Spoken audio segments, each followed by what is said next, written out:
Hi friends, మీలో ఎంతమందికి ఇలా అనిపిస్తుంది? సమాజంలో మాట్లాడే అప్పుడు ఒక్క మాట చెప్పే ముందు మనసులో 100 ప్రశ్నలు. నేను మాట్లాడేది కరెక్టేనా? వాళ్ళు నా గురించి ఏమైనా అనుకుంటారా? నేను తప్పుగా మాట్లాడితే నవ్వుతారా అని. ఇదే సమయంలో వేరే ఫీలింగ్ కూడా ఉంటుంది. మనసులో ఏదో చెప్పాలనిపిస్తుంది. కానీ నోట్లోంచి మాట మాత్రం బయటకు రాదు. మాట బయటికి రాకముందే మన ఆలోచనని మనమే తక్కువ చేసుకుంటాం. అసలు అక్కడ ఏం జరుగుతుందో తెలుసా? నిజంగా మనకు తెలియదు అని కాదు. మనకు తెలిసిన విషయమే. కానీ మనమే మన మీద నమ్మకం పెట్టుకోం. అందుకే మన మెదడు ఇలా చెప్తుంది. ఇది తప్పు అయ్యుండొచ్చు. ఇంకొకసారి ఆలోచించు. ఇప్పుడు మాట్లాడొద్దు అని. మాట ఇంకా అక్కడితో ఆగిపోతుంది. తర్వాత ఏం జరుగుతుంది? కొంచెం సేపటికి అదే మాట, అదే ఆలోచన ఇంకొకరికి వస్తుంది. వాళ్ళు చెప్తారు. అప్పుడు మన లోపల ఒక బాధ కలుగుతుంది. అయ్యో! నాకు తెలుసు కదా! నేను చెప్పాలనుకున్నాను. అప్పుడే అర్థమవుతుంది మన ఆలోచన తప్పు కాదు. మన మీద మనకి నమ్మకం లేకపోవడమే పెద్ద తప్పు అని. మీ కళ్ళు మూసుకుని ఇలా ఊహించుకోండి. ఒక పెద్ద ఐటీ కంపెనీ, మల్టీనేషనల్ క్లయింట్స్, కోట్లు విలువైన ప్రాజెక్ట్. కాన్ఫరెన్స్ రూమ్‌లో పెద్ద స్క్రీన్, సూట్లు వేసుకున్న క్లయింట్స్. అందరి చూపు ఒక వ్యక్తి మీదే. అతనే ఆ project software team lead. Meeting start అవుతుంది. టీమ్ లీడ్ ల్యాప్‌టాప్ ఓపెన్ చేసి మైక్ పట్టుకుని ఇలా అంటున్నాడు. నిజం చెప్పాలంటే ఈ ప్రాజెక్ట్ మీద నాకు కొంచెం డౌట్ ఉంది. టెక్నికల్ ఇష్యూస్ రావచ్చు. ఏదైనా మిస్ అయితే దయచేసి క్షమించండి అని ఇలా డౌట్‌గా చెప్తున్నాడు. ఇప్పుడు చెప్పండి, క్లయింట్ మొహంలో ఏమి మార్పు వస్తుంది? నమ్మకం తగ్గుతుంది. డౌట్ పెరుగుతుంది.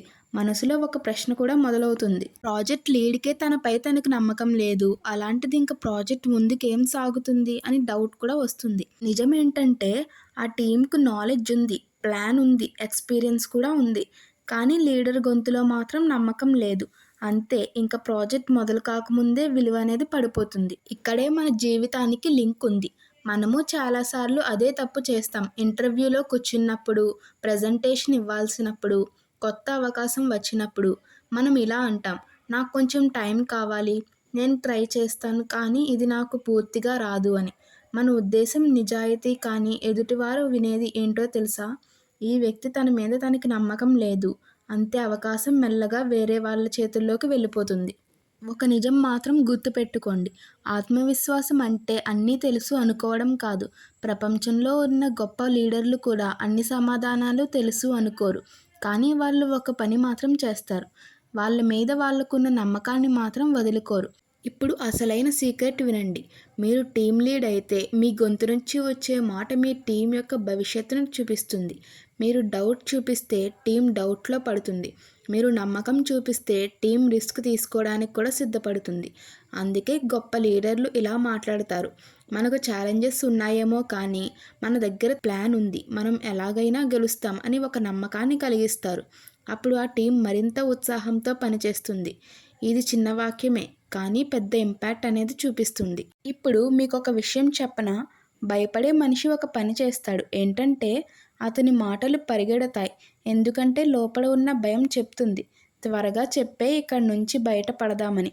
కానీ ఎదుటివాడు ఏమనుకుంటారో తెలుసా? ఈ వ్యక్తికి తన మీదే తనకి కంట్రోల్ లేదు అనుకుంటారు. మీకొక టెక్నిక్ చెప్పనా? ఒక మాట చెప్పి చిన్న పాజ్ ఇవ్వండి. అప్పుడు మీ మాట నెక్స్ట్ ఏం చెప్తారు అని ఒక ఆరాటం పెరుగుతుంది. ఆ పాజ్‌లో వినేవాళ్ళు నెక్స్ట్ ఏం చెప్తారో అని వెయిట్ చేస్తారు. ఉదాహరణకు ఏదో ఒక మూవీనే చూద్దాం. హీరో ఏదో ఒక డైలాగ్ చెప్పేప్పుడు ఒక చిన్న పాజ్ ఇస్తారు.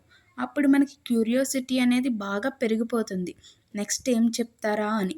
లీడర్స్ ఎప్పుడూ తొందరపడరు. ఆలోచించి సరైన సమాధానం చెప్తారు. మీరు కూడా మీ జీవితంలో ఏదైనా డెసిషన్ తీసుకునే అప్పుడు, అందరిలో మాట్లాడే అప్పుడు మీ మీద మీకు ఉన్న నమ్మకాన్ని మాత్రం తగ్గించుకోకండి. మీ మీద మీకు నమ్మకం ఉన్నప్పుడు మీరు తప్పకుండా విజయం సాధిస్తారు.